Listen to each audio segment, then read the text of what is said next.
ba dyan? May balita ka bang dala? Sa gitna ng ingay at gulo, dito natin alamin to. Totoo, mabilis, walang paligoy-ligoy. Bawat punto, diretso, bawat isyo, tatama. Status, kasama si Glenn Gatos. Status, kasama si Glenn Gatos. Diretso, mabilis, totoo. Status, kasama si Glenn Gatos. Sa bawat usap at diskurso, lahat ng tanong may tugon. Bukas ang isip, malinaw ang tono. Bawat araw may bagong tunog. Totoo, mabilis, walang paligoy-ligoy. Bawat punto, diretso, bawat isyo, tatama. Status, kasama si Glenn Gatos. Status, kasama si Glenn Gatos. Diretso, mabilis, totoo. Status, kasama si Glenn Gatos.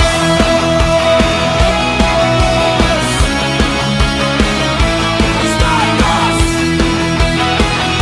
kasama si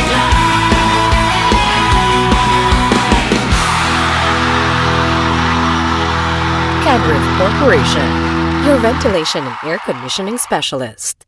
Canriff Corporation offers supply and installation of elevators, escalators, air conditioners, ventilators, jet towel hand dryers, generators, access control system, factory automation and modernization. For more info, please contact Mr. Ami Kanke, 0915-263-7198.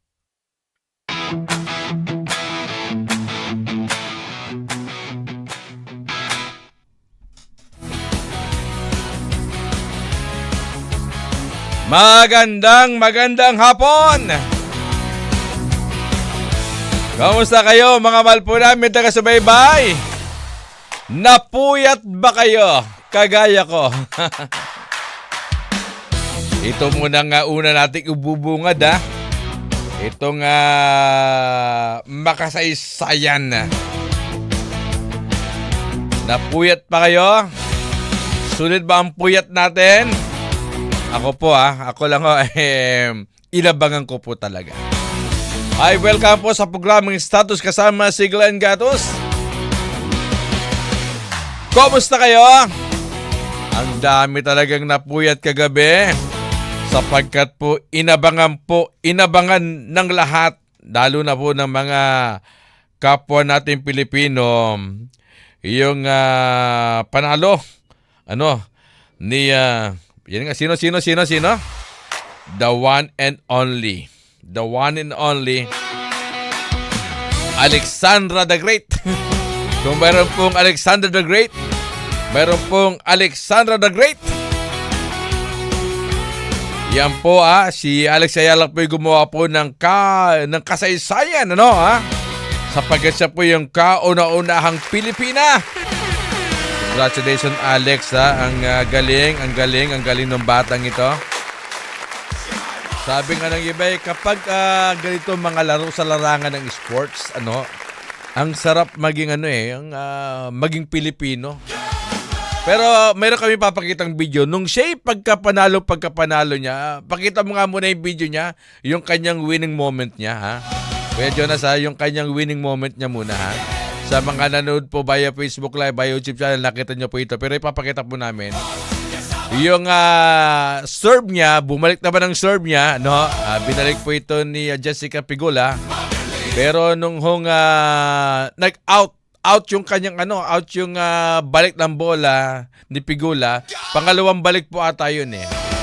Papakita po namin sa yung moment po ni Alexandra Ayala na si Alex siya po yung kauna-unahan pong nanalo po sa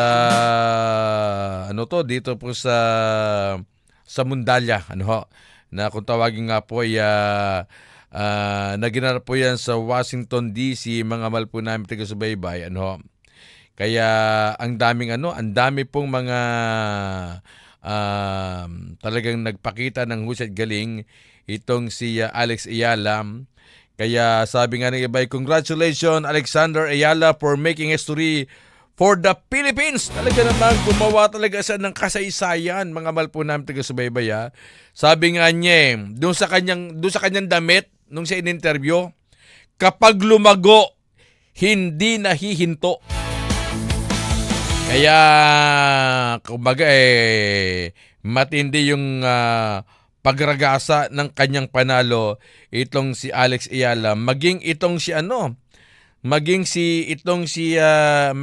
Rafael Nadal.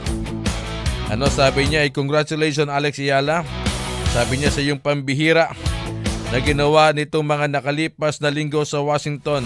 Niya, will deserve the title for all the hard work. Congratulations to the Philippines, and to the entire Rafael Nadal Academy team. Doon po siya nag-training si Alex Ayala sa Rafael Nadal Academy.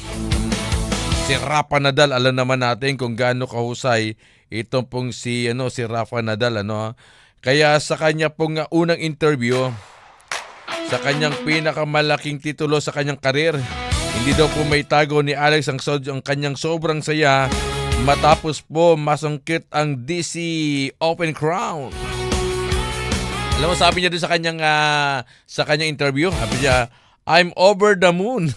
I'm super happy. Just pure happiness. Hindi lamang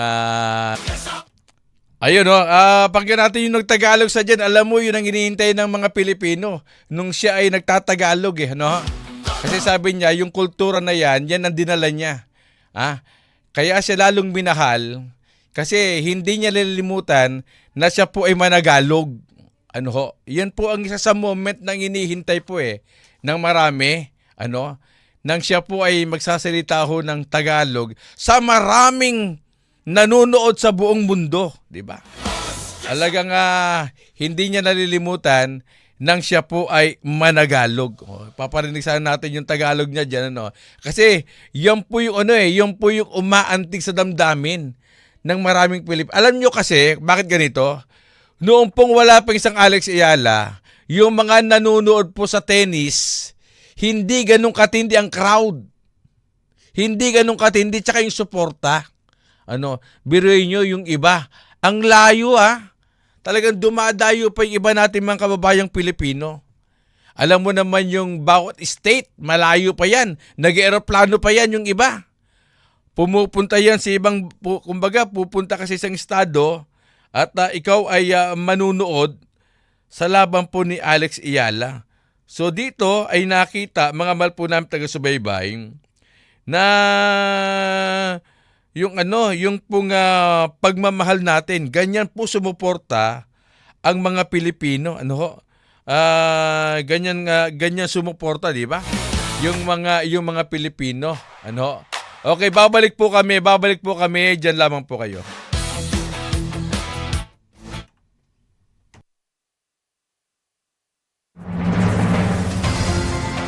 EBC, Eagle Broadcasting Corporation. Ito ang Radyo Agit.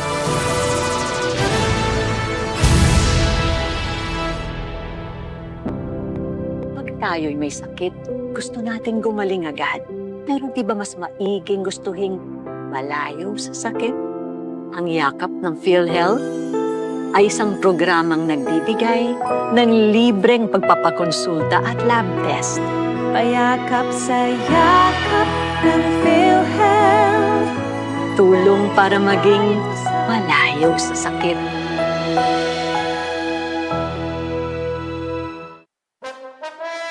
Constipated ka ba? Bloated? May hyperacidity, ulcer o GERD? Baka madami ng toxin sa colon mo, kaya i-Clean and Fit mo na yan.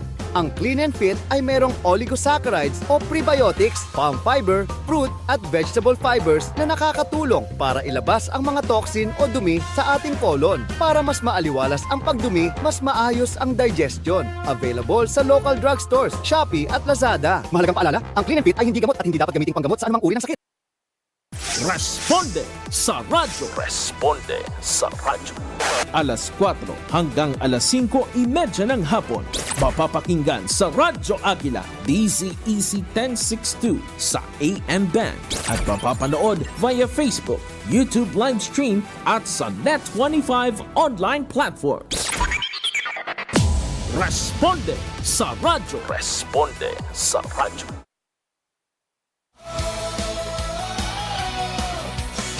Ay, tuloy-tuloy tayo. Ay, binabati muna natin. Makulimlim na hapon. Sabi niya Kuya Glenn, si Kuya Celso Donor ng SFM South, si Kuya Jerry, si Kuyang Alex, si Kuyang Nem, si Kuyang Alvin, si Ate Oring, si Ate Weng, si Ate Maribik, si Ate Lani at si Ate Nice. Magandang hapon po sa inyo. No? Kanina nga po, pinapakita nga po natin, no? Ito pong tagumpay po ni Alex Ayala. Nasa nga po ay gumawa po siya ng kasaysayan bilang kauna-unahang Pilipino na nanalo sa Women's Tennis Association sa Women's Tennis Association o WTA Tour Single Title matapos siya magwagi po sa Mundala DC Open 500 sa kanyang pambihirang kampanya. Tinalo po niya ang world number 3 na si Jessica Pegula sa score na 4-6, 6-0, 6-4 at 6-0. Yung third set po, nilab set po niya, nilab set niya itong si Pegula. Ang kainaman naman po ito kay Jessica Pegula ay talagang hinangaan niya si Alex, 'di ba? Hinangaan niya. Hindi kagaya ng iba ron yung natalo. Sino ba yung natalo? Si Naomi ba yun? Sabi niya, ang ingay kasi para kasing basketball, para kay kanya nananalo, para niya nanonood ka ng basketball. Alam mo naman, hindi, paano ba magtagalog si Nauyo? Sino ba? Itong si Osaka. Ganyan sumuporta ang mga Pilipino. Kaya kita nyo, tumagundong ngayon yung mundo ng tennis.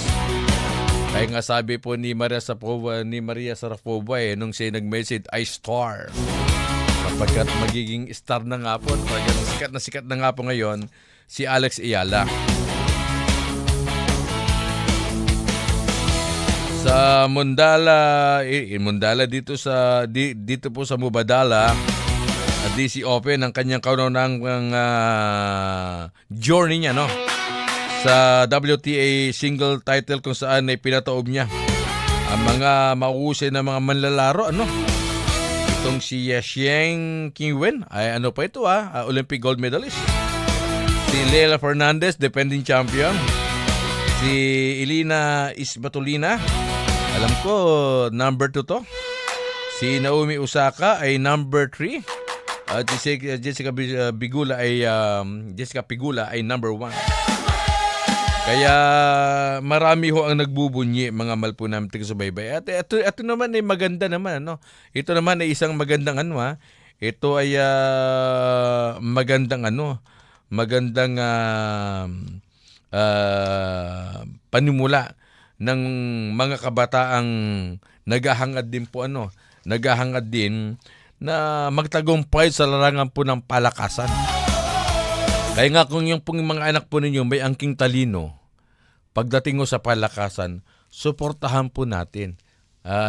Pero alam mo, ang kapasin-pasin dito kay Jonas, yung pagkatapos niyang manalo, kasi wala doon ang mga magulang niya, Kuya Jonas, wala doon, Wala yung mga magulang niya, siguro, marami pang inaasikaso, At siyempre, una niyang tinawagan, ay yung kanyang mga magulang. Sapagkat yun ang unang-una pong naniwala sa kanya. Pati yung kanyang lolo Bob, pero patay na po yung kanyang lolo Bob, sa side ng kanyang tatay. Yun po yung naghubog sa kanya para maglaro po ng tennis. Siguro kung buhay lang lolo niya noon, na napaka-proud niya sa kanyang lolo niya.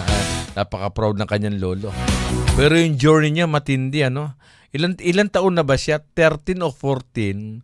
Talagang umalis na siya sa bansa, nag-training na siya sa Rafael Nadal Academy. Tapos pabalik-balik lang siya dito. So marunong na siya mag-Espanyol eh.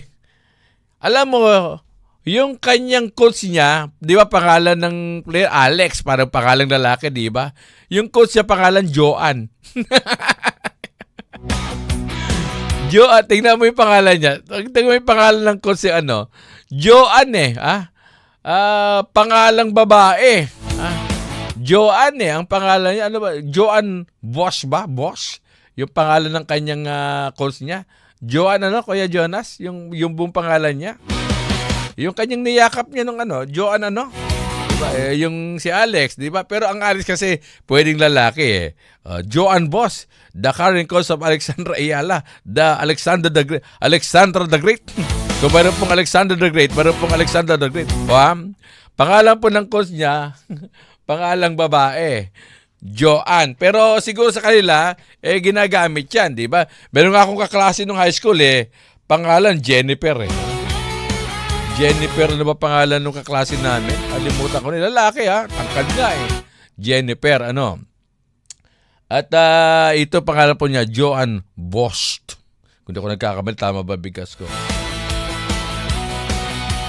Kaya, tayo ay nagbubunyi mga mahal po namin taga-subaybay sa panalong ito ni Alex Ayala. Sabi nga natin yung kanyang mga magulang ay si Alexander tingnan natin ang kanyang biography pala, yung hindi profile lang. Alexandra Maniego Alex Ayala. Ipinanganak pala siya nung May 23, 2005. Batang-bata, 21, Dito sa Quezon City. Siya yung kauna-unahang pong Pilipinang manlalaro ng tennis. Nagwagi ng kampiyonato sa Junior Grand Slam Singles sa WTA Tour Singles title. Kaya naman siya itutuloy na pambasang bayan at inspirasyon sa larangan ng palakasan sa Pilipinas. Yung kanyang mga magulang ay si Michael Ayala at Rosemary Maniego Ayala. At ang kanyang nanay pala dating swimmer at nagwagi rin po ng bronze sa SEA Games. Sila ho talaga may dugong manlalaro. Opo, ang una kasi akala ng iba noon ay anak sa ni Noli Ayala, yung dating PBA commissioner, si attorney Noli Ayala. Pero ito po ay kanyang pamangkin sapagkat yung kanyang tatay ni Alex Ayala na si Michael Ayala at si Noli Ayala, kung di ko nagkakamali, ay magpinsang buo. Tapos ito po ay nagsimula sa maging sayo sa edad na 3 hanggang 4 na taon sa pasilidad po ng Pasig City. Kaya baka pwede niya rin pasyalan, di ba? Yung kanyang pinagmulan. Tapos siya po ay nag-aral po sa Rafael Nadal Academy. Lumipat po siya sa Mallorca, Espanya upang mag-aral at mag-ensayo sa sikat na Rafa Nadal Academy kung saan ay hinubog ang kanyang husay at galing bilang isang professional tennis athlete. Siya po ay naging makasaysayang tagumpay sa Junior Grand Slam Doubles. Nagwagi siya ng girls doubles sa 2020 Australian Open at 2021 French Open. Sa US Open Junior Singles, ginawa niya ang kasaysayan bilang kauna ng Filipino kampiyon sa isang Grand Slam Single Event Junior Division nang talunin niya si Lucy Hablikova. Ayun, binabalikan lang po natin, Inalungkat natin ang kanyang kasaysayan, Kaya sabi niya sa kanyang talumpati ay nagwika rin po siya ng wikang Pilipino. Sabi niya, hindi lang to panalo ko, panalo natin lahat. Yun Tapos noon, pumasok siya sa top ranking ng WTA. Umabot po siya sa quarterfinals ng Miami Open noong 2025 at nakamit niyang makasasayang tagumpay sa pagbabagi ng kanyang kauna-unahang WTA Tour Single title dito po sa Mubadala DC Open 500. Pero di ba, pumasok din po siya nitong mga nakalipas sa Wimbledon.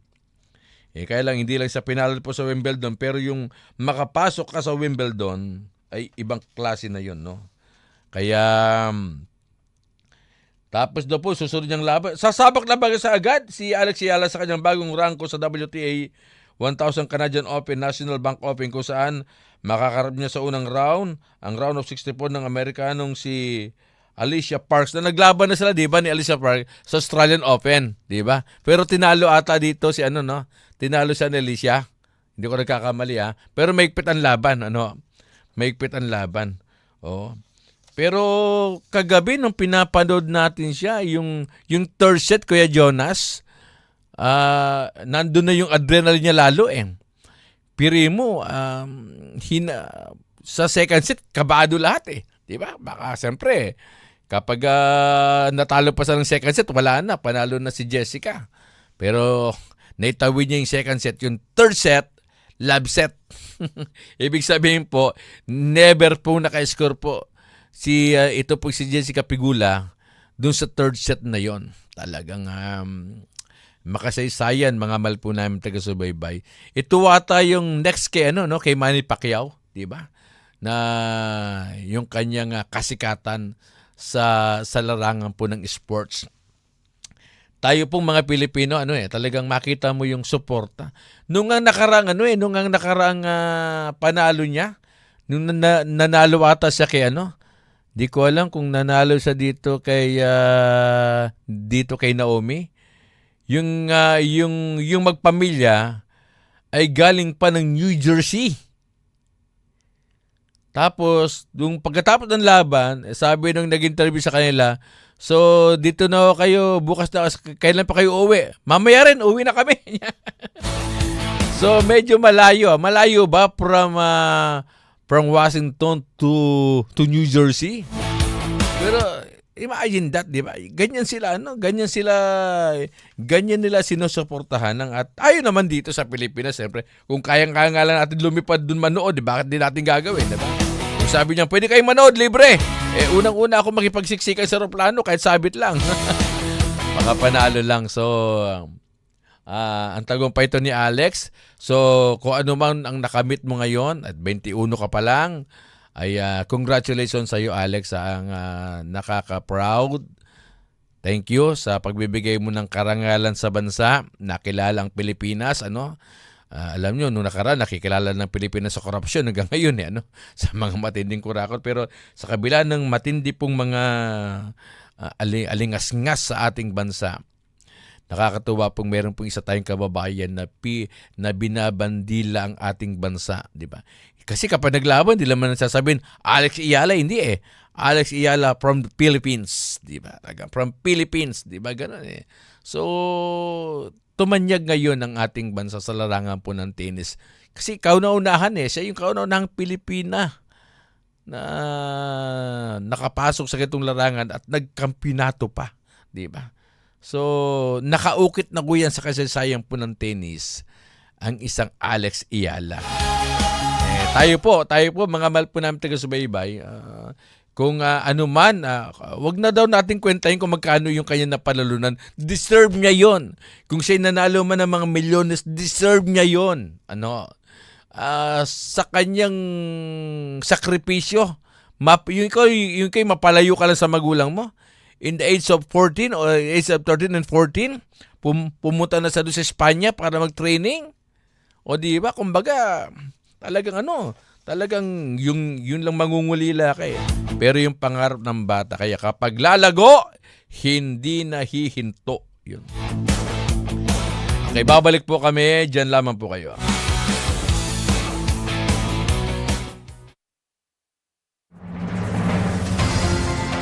EBC, Eagle Broadcasting Corporation. Ito ang Radyo Agila.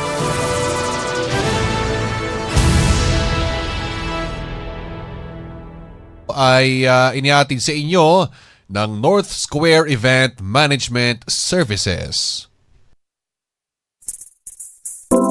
Ano ang dapat gawin kapag may LPG leak? Oops, huwag mag-panic. Stay calm. Isara ang cylinder valve para huminto ang paglabas ng gas na mula sa tangke. Alisin ang flammable materials gaya ng sigarilyo at posporo at huwag buksan ang anumang electrical gadgets. At maaaring tawagan ng inyong LPG dealer para sa emergency assistance. Ang paalalang ito ay para makaiwas tayo sa sunog at matiyak ang kaligtasan ng pamilya. Isang mahalagang paalalang hatid ng Radyo Agila. Ito ang dapat mong malaman. Pertussis o whooping cough, walang pinipiling edad, bagamat mas delikado at mapanganib sa mga batang wala pang 1 taon. Karaniwang sintomas ay runny nose, pagbahing, ubo, lagnat at red eyes o watery eyes. Pagkalipas ng 1 o 2 linggo, posibleng lumala ang mga sintomas dahil sa pagkapal ng mucus sa airway na nagdudulot ng hindi mapigil na pag-ubo at kapag lumala pa ay posibleng makaramdam ng matinding pagod, pagsusuka at may high-pitch na whooping sound. Kung makararanas ng ganitong mga sintomas, magpatingin agad sa doktor. At yan ang dapat mong malaman. Ang paglalakad ay isang simpleng uri ng exercise. Pwedeng gawin patungo man sa trabaho, school, palengke, pag-akyat o pagbaba sa hagdan. Alam niyo ba na ang 15 to 30 minutes ng brisk walking o mabilis na paglakad araw-araw ay may malaking positibong epekto sa ating overall health? Ang mga benepisyo sa paglalakad ay ang mga sumusunod. Una, pang-iwas sa sakit sa puso. Pangalawa, malaking tulong sa digestion. Pangatlo, pinapatibay ang ating baga. Pang-apat, pinatitibay ang ating bones and joints. Panlima, panluna sa back pain. Pang-anim, hinuhubog ang mga kalamnan. At pampito, pinapakalma ang isipan. At ngayong alam nyo na ang benepisyong dulot ng paglalakad, ano pang iniintay nyo? Simulan na nating maglakad. Nakatitipid ka na, mabuti pa sa kalusugan. Isang pangkalusugang paalaala ng Radyo Agila. Okay, tuloy-tuloy tayo. 3:34 na po ng hapon. May tanggap tayo ng mga report sa ating po mga Agila reporter, Agila correspondent para po atin itong makapag-report din muna tayo. Bapat ito pagkuha ng police clearance dumarami. Wait, bakit dumarami? Bakit dumarami?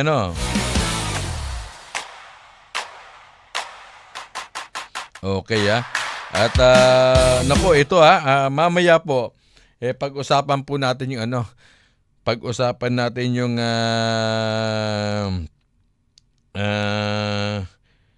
doon sa binabanggit natin na doon sa ating mga kaibigan. Maging maingat tayo mga mahal po namin taga-subaybay, no? Dumarami naman po kasi ngayon yung mga, alam mo ito sa akin din ang dami hong nag-text, basahin ko sa inyo itong mga nagte-text sa akin tungkol sa sugal na naman ito ito nakailang receive ba ako? Eto, mga nakadalawa ata ako, nakatatlo, basahin ko itong MP365, ang sabi niya, nandito ang Super Ace gift mo. 25 free spin plus ace sticks open before expire. Tapos pinabubuksan niya yung parang isang website. Siyempre hindi ko bubuksan to. Alam mo namang ito ay sugal to O di kaya mga manluloko to. Pagkatapos ng MP365, itong Ace naman, ACE365, sabi niya, log in within 24 hours to claim. Hindi ko alam kung 18 pesos to 18 pesos reward and 2.7% back. Top up today for up 1,000 15,000, hindi ko alam kung 15,000 extra service processing are purely optimized. Tapos mayroon kang binabanggit doon na doon ka pupunta. Ang dami na naman nagte-text ng ganito, mga mahal po namin taga-subaybay. So kapag ikaw ay bubuksan mo to, panigurado ay madadali ka. Eto, meron po, VIP LTGC. Congrats! Sabi niya, you have received 20 free spin and a cash bonus of 2,280 pesos at Z5. Claim it now. Tapos meron silang binabanggit na ikiklik mo yung website nila. Kung ikaw ay anin mo to, papatulan mo to, sigurado na madadali ka ng mga... Ito pa, dami ko pala, Hindi ko kasi binubura po ito para po masabi ko sa inyo, baka kayo pinakaka-receive din. Game 365, sabi niya. Log in within 24 hours to claim 18 pesos reward and 2.7. Parehas lang sila, Parehas lang sila binabanggit, pero magkaiba yung kanilang mga ginagamit na mga number. Ang tanong natin dito, bakit dumarami po ang ganito? Maging sa maging po sa dito sa Telegram, may nag-hi minsan di ba? Tapos may mga pangalan. Ayoko lang banggitin pangalan, Tapos sabi niya, hey po, so ikaw, nakalagay dito phone number, Philippines, registration, August 2026, not an official account. Nag-ano naman dito yung yung Telegram. So kapag nakikita nyo mga yan, hindi nyo kilala, nag-hey po lang yan, ang gagamitin dyan, i-block ninyo. Wag na ninyong entertain. I-block na ninyo. Kapag in-entertain nyo yan, sunod-sunod yan, pagkakausapin ka ng mga yan. Di ba? So, marami. Ang panawagan lang ho natin ngayon, dumarami pa rin po ang mga nanluloko online. Baka matsyempuan ho kayo. Kayo po yung kayo ho yung madadali. Kayo ho ang mapeperwisyo. Kasi meron na ho nangyari diyan, yun ho ay talagang maingat siya. Maingat siya sa kanyang social media account na huwag siyang maloko. Pero nasilesyan pa rin siya, Kuya Jonas, ng manduloko ng scam. Alam mo kung bakit? Yung tatay niya, in-interview yun napanood ko yun Yung tatay niya ay inihintay yung kanyang ID, yung Universal ID ata, Kuya Jonas, di ba? Meron ganon. So alam niya na magme-message sa kanila para doon sa national ID ng kanyang tatay. Sumakto na may nag-text sa kanya na nagpakilala na taga doon sa pagkuha ng national ID. So, inassume niya na yun na nga yung para sa tatay niya. So, sinundan niya yung prosesong pinagagawa sa kanya. So, sinunod niya kasi nga sa paniniwala niya ay yun na yun Yun na yung hinihintay nila. Yung national ID. Alam mo ba? Habang daw sinusunod niya yung proseso na kapag na siyang ganon, yung mga hinihingi sa kanya, tsaka niya na-realize na baka ito ay scam. Hinabol niya pero huli ng lahat. Nakuha ng... Ayan, Kuya Jonas, nag-iba na naman ang TV natin, Pasok ka lang. Ay, nakuhanan po siya ata ng nasa 85,000 pesos. So, yun ano na yun, Sinabi niya, IT na yun. IT na siya. Kumbaga, maingat siya Maingat siya sa ganun. Pero kumbaga, nasabayan siya doon sa hinihintay lang may magme-message sa kanila. Natsyempohan siya. IT na yun. Sabi niya, hindi siya basta malilin lang Pero natsyempohan siya na inassume niya, ito na nga siguro yung hinihintay namin para sa national ID ng kanyang tatay. Sinunod niya yung message sa kanya. Tayo pa kaya? Kaya kapag mga hindi po kapanipaniwalang mga message, saka halimbawa ito, may emergency, kailangan namin na pera si ganito. Wag agad kayo magbibigay, i-double check ninyo. Kapag po tinawagan nyo, video call at ayaw, magduda na kayo. And then, tumawag din kayo, halimbawa, ang akala may kapatid mo, akala may kaibigan mo, kung kumbawa sa kapatid mo, di tumawag ka sa asawa niya, kung mayroon siyang asawa, di kaya sa kapatid niyo rin iba, ito bang si ganito, si Jonas ba, nangangailangan daw ng ganito? Di ba? Kagaya noon, yung kaibigan ko si Jonas noon, nag-message na, nahack pala. Di ba? Daming ganyan, daming mahack man. Tsaka minsan magdududa ka di ba? Na, ba't kaya nanghihiram sa akin to? Hindi naman ito tagang ganito, di ba? Minsan maganda, kapag tawagan mo, kapag sasagot, ikaw ba talaga? Kaya video call. Pero kapag ayaw mag-video call, baka nga naman na-hack, di ba? Si Kuya Berly Valle, si Ate Nora Galvez Para, magandang hapon Kuya Glenn, watching from Giginto, Bulacan. Ate Nora, wala ka na ba sa Balagtas? Di ba? Pag alam ko, ikaw na yung trosurero ng Balagtas sa bayan ng Balagtas, ano? Si Ate Jeneline Morales, si Ma'am Esther Dizon, magandang hapon, si John Elgaros, yung aking kapatid. At saka si Michelle, si Rosendo Intena, si Osay Labrador Arcaina, si Kuya Benly Bali. Magandang hapon po sa inyo. Ano? Yun lang ho yung isa natin sa panawagan po ngayon, ano? Sa mga doon sa wag tayong maloko, mga mahal po namin taga-subaybay, ano? Doon sa mga nagme-message sa atin.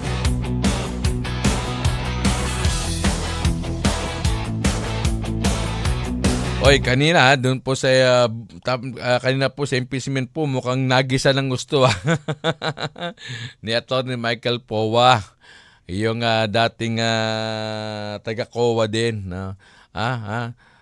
Powa, di ba? Hindi pa po tapos yung kalang hindi, nag-cross-examine na po kayo tapos nagre-direct po. Baka bukas po patuloy pa rin siyang si Wamil. Babalik bukas para sa interjection ng mga senator judges. Meron pong interjection yung mga senator judges. So medyo mahaba-haba pa ito yung confidential fund. Sige nga, minsan nga Kuya Jonas, meron akong kinausap na isang lawyer. Pag-uusapan natin kung ano ang confidential fund. Ano ang saklaw ng batas ng confidential fund. Maganda doon tayo sa doon tayo sa gitna, di ba? Yung doon tayo sa gitna, kumbaga magpapaliwanag siya sa atin. Meron na akong kinausap ng isang lawyer para po magpaliwanag doon sa confidential fund na binabanggit. At siyempre, ang isa kasi ito sa mga aligasyon ng mga kontra kay Vice President Sara Duterte regarding po dito sa kanyang confidential fund at ang iba pa na pag-uusapan po natin dyan ay tiyak po mga mahal po ng taga-subaybay. Tayo po ay mabibigyan po ng linaw. So ang topic namin ay Confidential Fund 101. Confidential funds, intelligence fund. Kailangan ba talaga na kapag ikaw isang agent ay magtatago ka sa pangalan mo? Siyempre, confidential ka nga di ba? Kaya kailangan hindi ka nga Kuya Jonas, hindi ka nga makilala. For example lang yung pagiging confidential niyan, yung mga umaani po sa New People's Army, di ba? Bawa, pangalan mo ay ganito. Pero kapag umakyat ka na doon, iba na yung pangalan mo, iniiba nila. Para daw sa confidential ang pangalan mo. Kaya nakikita nyo yung ibang mga magulang kapag yung anak nila po ay napasama sa mga armadong grupo. Kapag may sumuko, nakita mo ba doon ang anak ko pangalan ganito? Hindi nila alam na ang pangalan mo ay ganyan. Kasi kapag pumunta ka na doon, iniiban lang yung pangalan mo. Hindi ka na, alimbawa, pangalan mo ay Jonas. Pag akyat mo doon, pangalan mo na Glenn. So sasabi sa'yo, nakita mo ba si Jonas? May kilala ka bang Jonas Pascual? Ay wala po Maliban na lamang kung may picture, ito ba nakasama mo to? Ay opo, si ano yan? Ayun, nandun pa po.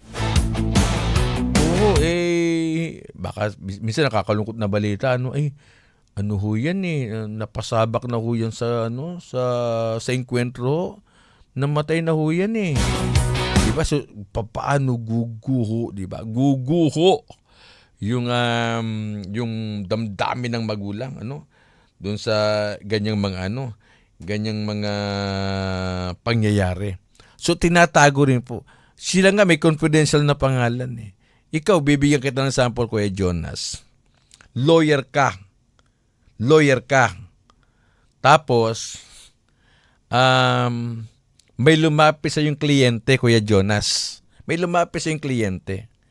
Attorney Jonas, may kaso po kung ganito Pwede bang kayo po yung magiging lawyer ko? Siyempre, kliyente ka, pinuntahan ka sa opisina. Ano bang kaso mo? Tapos nakita mo, yung kanyang kalaban, yung kalaban ng kliyente mo, kliyente niya rin. Sabi niya, hindi kita pwedeng dito kasi ito yung pero ano ba, magkaibang kaso nila. Magkaibang yung ikaw, yung kliyente mong ibang kaso naman yung hawak mo. Ilumapit naman sa iyo, ibang kaso din. Hindi pwede mag-conflict Ganito na lang. Ilalapit kita doon sa kaibigan ko si Attorney Glenn. Ako lalapit ka. Kapag nilapit mo sa akin, Kuya John, sabi mo, Attorney Glenn, kunwari lang po, hindi po kami aborgado ito, may kliyente ko lumapit, di ko pwedeng hawakan ng kaso nito kasi yung kaso niya ay yung kanyang gustong kasuhan, kliyente ko rin kliyente ko Kaya lang, kliyente ko sa ibang kaso, hindi naman dito sa kasong ito. Pwede bang ikaw lang humawak? Pero, secret confidential natin to Wag mong ipaalam na Kuya Jonas, sabi mo sa Attorney Jonas na sasabihin niya kay Attorney Glenn, wag mo sabihin na ako nagrekomenda sa iyo na Pag sa client, wag mo sabihin na sa iba na ako yung nagrekomenda sa iyo kay Glenn kasi may conflict tayo dun So, anong pinag-usapan niyo? Confidential 'yon. Walang lalabas dun. Pero totoo, nagrekomenda mo ako. Tapos yung kliyente mo, alam mo na magiging kalaban ng kaibigan mong abogado yung kliyente mo sa ibang kaso sa ibang kaso. Nangyayari ho yun Siyempre, conflict of interest di ba? Kliyente mo sa ganitong kaso. Bawas sa case A, kliyente mo siya. Pagdating sa case B, hindi kanya kliyente kung kalaban mo siya. Di ba? Mahirap yan, di ba? Kapag abogado mo sa iba, sa ibang kaso, tapos hindi ko ang kanyang lawyer sa ibang kaso, di ba? Parang, di ba? Kumbaga, bilang professional. Pero kapag minsan nangyayari, wag mo sabihin doon sa kliyente ko na nirekomenda kita sa kaibigan kong lawyer So siya rin hawak sa kaso mo doon sa kliyente ko. Pero magkaibang kaso Iba yung case 1 niya sa case 2. Pero anong sinabi? Usapang lalaki. Confidential ditong usapan natin na wala akong kinalaman diyan. Hindi, pinabababaw ko lang po na posible kayang nangyayari yon, di ba Kuya Jonas? Posible kaya? Baka naman, di ba? Pero baka pwede, di ba? Na mangyari yon. Kasi nga, kilala si Atty. Jonas na di Campanilla So lumapit nga Kasi ang expertise mo ganito yung kaso kayang-kaya. Hindi niya, minsan, yung client, yung palang hinahabla mo kliyente ko rin sa ibang kaso yan So, ito na lang. I-recommend nila kada kay Attorney Lakwandasan. Si Karen Paldakan. Yun po yan So, siguro sa susunod, pag-usapan po natin ano ang maganda kasi lawyer. Kasi kapag di tayo lawyer, baka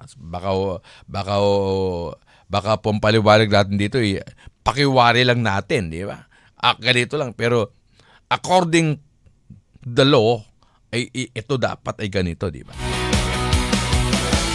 So, kanina, bukas meron pa kasi impeachment, meron kasing pagpapatuloy pa doon sa impeachment doon po sa kay Attorney Wamil.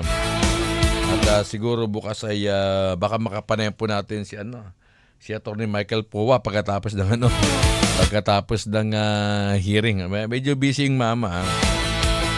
Pero alam nyo ba na akala na iba magkaibigan sila talaga ni BP Sara noon pa? Hindi. Ha?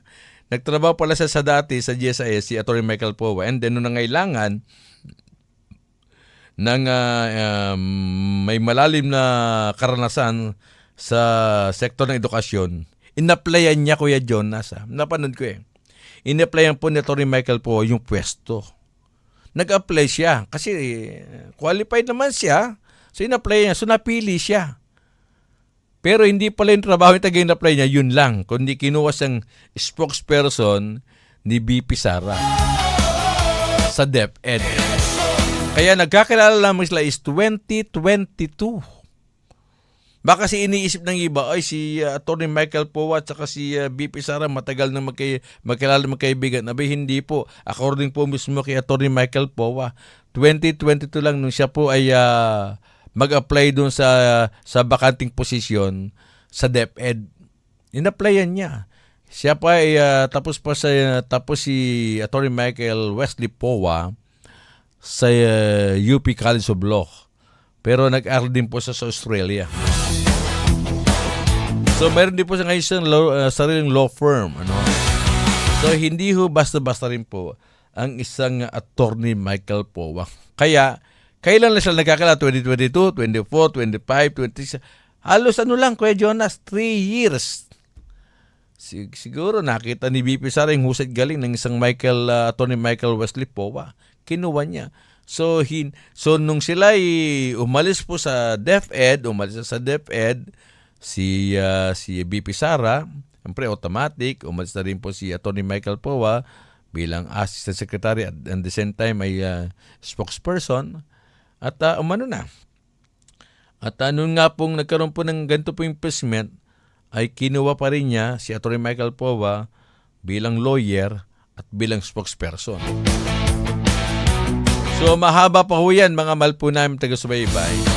Kaya kanina po, inuna muna natin yung mga masaya muna, ha? Sabi nga na may nag-post na isang abogadong kilala natin na Kuya Jonas, sabi niya, mas masarap pang mano sa laban ni Alex Ayala kaysa sa impeachment. Matawa-tawa din ako doon sa kaibigan nating abogado Kung makabaan natin, no? Anyway, kaya ito muna yung ating tinalakay muna, no? Sapagkat marami pa namang mangyayari diyan sa impeachment trial. Kaya ito at maraming nagpapabot po ng pagbati, Kaya sold out. Mayroon ba sa Toronto ngayon? Lalaban agad sa Toronto, no? Lalaban agad. Talagang wala. Alam mo, lalo sa manghihina kapag hindi lalaban, no? So, papunta sa ng Toronto, totoo ba ito? Sold out agad. Toronto is already sold out. Ang ticket. So, marami rin po tayong kababayan sa Toronto, Canada. Marami tayong kababayan dyan sa Toronto, Canada. So, maglalaro. Ang kanyang unang makakalaban ay si Alicia Parks. Si Alicia ay taga-US, no? US, no? Kuya Jonas, US? Oo, so yun ang mga kanyang makakalaban. Pero naglaban na po ito sila sa Australian Open. Ayun. So, ayun. Congratulations, congratulations. Ay binabati natin si Mamang Warlites Topacases, Mamang Kama, Mamang Emma, Mamang Didil,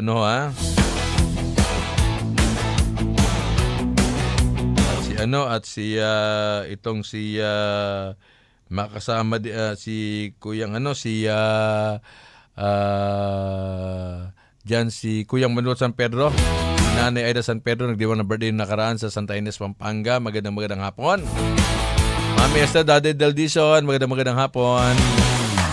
Michelle Ayan, magandang hapon sa inyo. Kuya June, Ate Cora Trindad, magandang hapon din po sa inyo. Okay. That's it, Pansit. Kapakalan po ni Kuyang Jonas Pascual. At narito na si Ate Rowena Solomon Maduma. Yan ang mga kapag humataw din yan, parang si Alex din yan eh. Ano? Oo. Hindi kaya interview ni Kuya Alex Santos si Alex Ayala? Alex, meet Alex? Okay. Makulimlim ang panahon. Susunod na po ang programang Responde sa Radyo. Makasama po natin si Kuya Alex Santos.